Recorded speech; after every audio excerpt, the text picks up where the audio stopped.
যাইতে পারি, আর কোনদিন রাসূলের অবাধ্য হব না, রাসূলের আদর্শ ছাড়বো না, ঈমান ছাড়বো না, হেদায়েতের পথ ছাড়বো না। আল্লাহ একবার সুযোগ দেন, কিন্তু আর দেওয়ার সুযোগ নেই।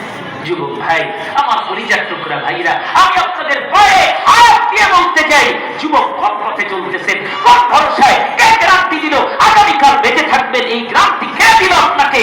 রবকে ভুলে কিভাবে আপনি পথ চলেন? মসজিদে আযান হয় মাগরিবের সময়, যুবক ভ্যাপসুল সিগারেট খায় চার দোকানে বসে, যুবক রাস্তায় বন্ধু বান্ধবের সাথে আড্ডা দেয়, অনেক যুবতী নারী আছে ব্যাপারটা হয়ে চলে রাস্তাঘাটে অর্ধ উলঙ্গ হয়ে, এমন কাপড় পরে যেই কাপড় পরলে তারপর শরীরের সব অঙ্গ ফুটে ওঠে। এইভাবে করে মানুষের ঈমান নষ্ট করে। অথচ এই মানুষগুলোই একদিন যখন জাহান্নামকে দেখবে বলবে, আল্লাহ আরেকটা চান্স,